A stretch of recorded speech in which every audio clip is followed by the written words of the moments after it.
Hello साथियों, new option classes में आप सभी का हार्दिक स्वागत है।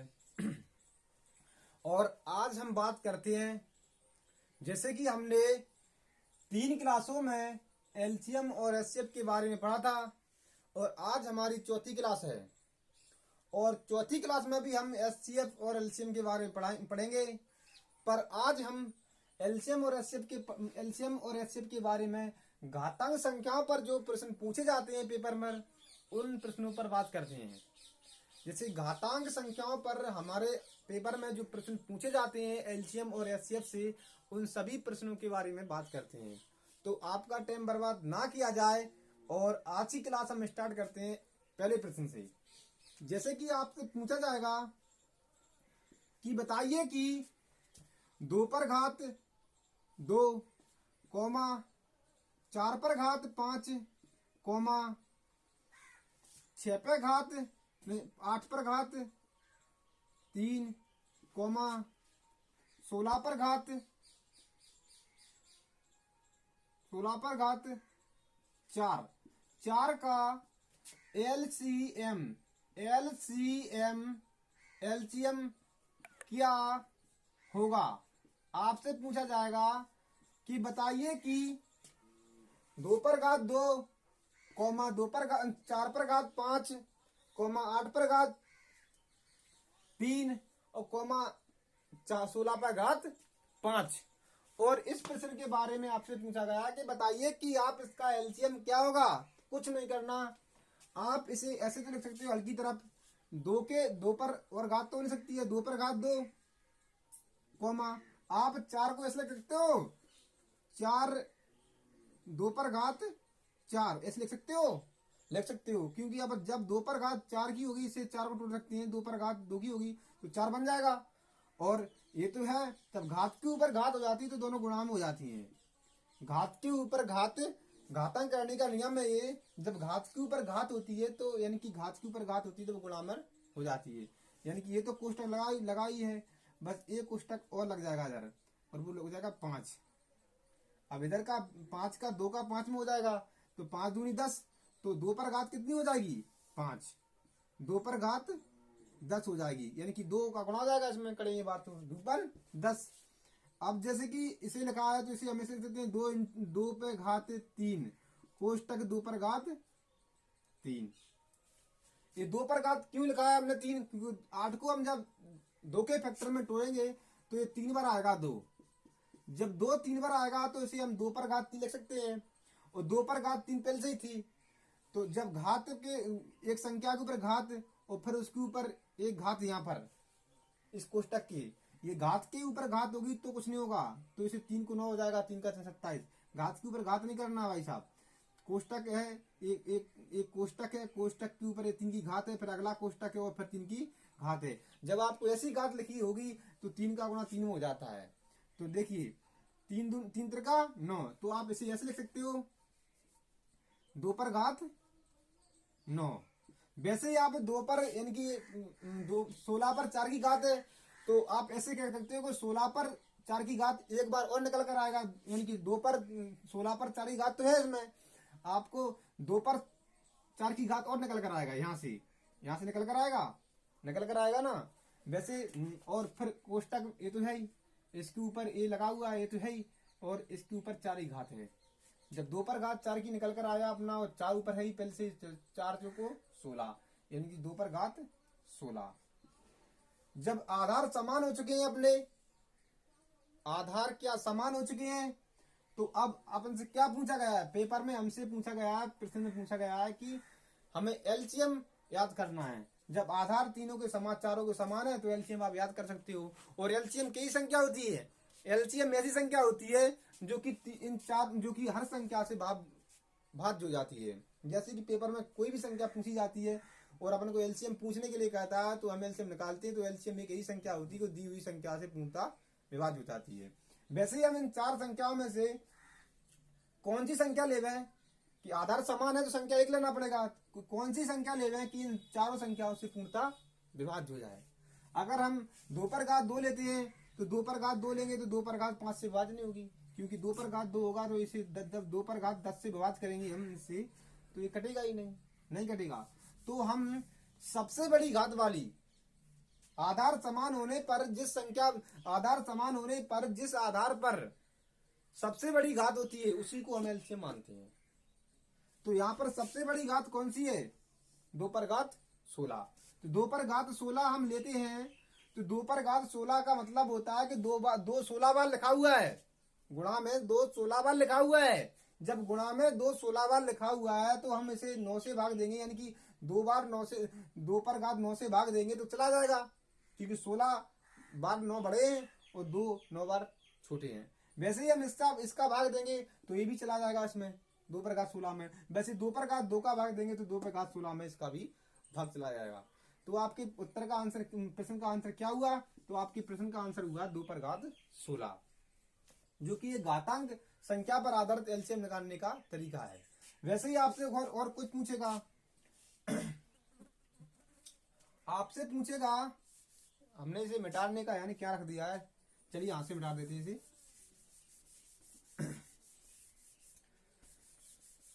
आपसे पूछेगा कि बताइए कि आपसे पूछेगा कि 3 पर घात 3 गुणा कॉमा 9 पर घात 2 कॉमा 27 पर घात 2 कॉमा 81 पर घात 2। पूछेगा का एलसीएम क्या होगा, पूछेगा आपसे। तो बताइए कि इसका एलसीएम क्या होगा।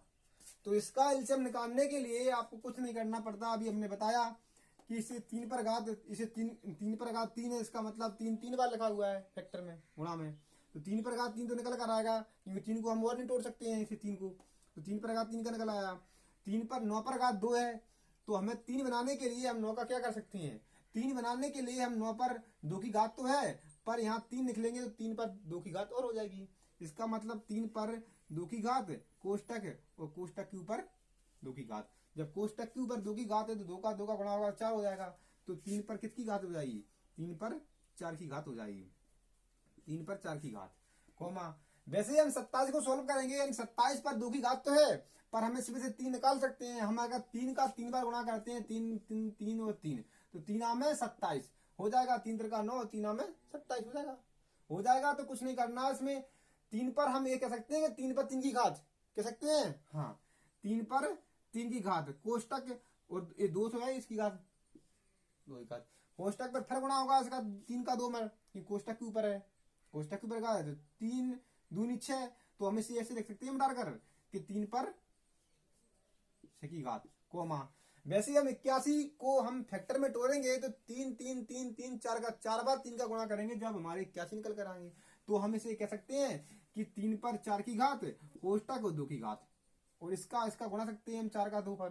तो इसका गुणा करेंगे तो 4 दूनी 8 हो जाएगा, और हम इसे ऐसे लिख सकते हैं कि 4 पर 3 पर 8 की घात। और हमसे अब क्या, हमने संख्याओं के आधार सामान कर लिए हैं। संख्या के आधार सामान करने पर हमसे अब क्या पूछा गया है, संख्या के आधार सामान कर लिए, हमसे पूछा गया है कि एलसीएम याद करिए। और एलसीएम अभी हमने देखा है कि जिस संख्या पर सबसे बड़ी घात होती है वही हमारा एलसीएम होता है, जब आधार समान हो। जब आधार समान हो तब, तो इसमें आधार सभी के समान है, और आधार यानी कि 3 है सभी के, और 3 पर सबसे बड़ी घात कौन सी, 8। तो यही हमारा एलसीएम होगा। ठीक है, ये एलसीएम निकालने का तरीका है घासकर। अब हम एलसीएम, तो हमने एलसीएम के बारे में बात कर लिए। अब हम एचसीएफ के बारे में बात करते हैं। घातांक संख्याओं पर एचसीएफ किस तरीके से पूछा जाता है। और आपको अगर एचसीएफ पूछना है तो पहले इसी प्रश्न से आपकी शुरुआत कर देते हैं। प्रश्न यही रहेगा, लगाने का तरीका देखना है आपको। पेपर में इससे सवाल आएगा पर इससे हटकर आएगा, थोड़ा संख्या अलग होगी लेकिन तरीका यही होगा। तो इसी प्रश्न पर आपको एचसीएफ निकालने का तरीका बताते हैं। जैसे कि हमने इसे एलसीएम निकाला, 3 पर घात 8, इसी हमने एलसीएम निकाला। अब इसी प्रश्न से हम आपसे पूछते हैं कि एचसीएफ याद करिए, इसका एचसीएफ बताइए आप। प्रश्न यही है, हल करके हमने आपको दे दिया, आप एचसीएफ आप याद करिए। इसी प्रश्न यही है, इसी प्रश्न से आपसे एचसीएफ पूछा गया है पेपर में, तो आप बता सकते हो एचसीएफ। तो अभी एलसीएम का तरीका क्या था, एलसीएम का तरीका अभी आपने देखा कि जिस संख्या पर सबसे बड़ी घात होती है, जब आधार समान होती है, वही हमारा एलसीएम होता है। उसी का विपरीत होता है कि जिस संख्या पर जब आधार समान होते हैं और उस आधार समान होने के बाद सबसे छोटी घात वाली संख्या हमारा क्या एचसीएफ होती है। तो आधार हमारे सभी के 3 समान है और सबसे छोटी घात हमारी किस पर है, इस वाले 3 पर। इस वाले 3 पर हमारे 3 की घात है, तो ये हमारा एचसीएफ निकल कर आएगा। एचसीएफ का नियम आपने पढ़ा होगा कि वह बड़ी से बड़ी संख्या, वह बड़ी से बड़ी संख्या जो दी हुई संख्याओं को पूर्णतः विभाज्य कर दे, नहीं जो दी हुई संख्याओं में भाग दे। हम जैसे कि हमें संख्या दी हुई है और उस संख्या से हम भाग देते हैं तो पूरी संख्या में भाग चला जाता है, उसी हम एचसीएफ कहते हैं। जैसे कि हम अगर 3 पर घात 3 से इसमें भाग देते हैं तो पूर्णतः कट जाएगा, इसमें देंगे तो पूर्णतः कट जाएगा, इसमें देंगे तो ये भी पूर्णतः कट जाएगा, क्योंकि ये जब हम 3 पर 6 की घात लिखी है तो 6 को 3 बार लिखेंगे, 6 बार, 3 को 6 बार, तो 3 गुणा 3 गुणा 3 6 बार लिख दिया। अब हमें 3 पर 3 की घात से भाग देना है, तो देखिए 3 इंटू 3 इंटू 3, 3 से 3 बार कट गया, पूर्णतः भाग गया पूर्णतः भाग। तो बस यही इसका नियम है कि एचसीएफ वह बड़ी से बड़ी संख्या होती है जो दी हुई संख्याओं में पूर्णता से भाग चला जाए उनमें, ठीक है। ये एचसीएफ है, यानी कि आप घात पर जो आधारित प्रश्न थे, घातांक संख्या पर जो प्रश्न पूछे जाते हैं एचसीएफ और एलसीएफ के बारे में, वही प्रश्न आपके लिए हम करा रहे थे और 3 प्रश्न हमने आपके लिए कराए हैं। चाहो तो एचसीएफ के बारे में एक प्रश्न और करा देते हैं। देखिए आगे आपसे पूछेगा कि बताइए कि 5 पर घात 2, 5 पर घात 3, 25 पर घात 3, 125 पर घात 2 निकाल सकते हो आप। 5 पर घात 2 है तो 5 के बाद फैक्टर तो होंगे नहीं इस अंदर वाली संख्या के, नहीं होंगे, तो 5 पर 2 इसलिए लिख दिया हमने। 5 पर घात 3 है तो इस 5 की दोबारा फैक्टर तो होंगे नहीं, तो 5 पर घात 3। 5 पर घात 25 पर घात 3 है तो 25 का मतलब है कि डबल 2 बार 25 लिख देंगे हम, 2 बार 25 लिख देंगे, यानी कि कहने के लिए 25 पर 2 की घात और कोष्टक को 3 की घात, गुणा होगा तो इनका 2 और 3 का तो हो जाएगा 6, तो 5 पर घात 6। अब 125 लिखा हुआ है यहाँ पर, 125 को यानी कि 5 को हम 5 बार लिखेंगे तब हमारा गुणा करने पर कितना आ जाएगा 125। तो ये 5 बार लिखेंगे तो हम ऐसे कह सकते हैं कि 5 पर 5 की घात, 5 पर 5 की घात, नहीं 5 को ऐसे नहीं 5 को 3 बार लिखेंगे। एक सेकंड रुकना दोस्त, 25 25 55, हाँ 5 को हम 3 बार गुणा में लिखेंगे तब हमारा 125 आएगा। तो हम ऐसे कह सकते हैं ऐसे, तो हम ऐसे कह सकते हैं कि 5 पर 3 की घात और 5 पर 3 की घात और 2 पर तो 125 पे थी तो 2 की घात, इसका गुणा किया हमने 3 दूनी 6, तो 5 पर घात 6 निकल कर आया। कहने के लिए आपको अगर समझ में ना आया हो तो ऐसे देखिए कि 125 पर 5 ही 2 की घात लिखी हुई है, तो इसका मतलब है कि 125 2 बार लिखे हुए हैं। इसका अर्थ होता है कि 125 2 बार लिखे हुए हैं, तो 125 को 2 बार लिखेंगे हम, लिख दिया हमने।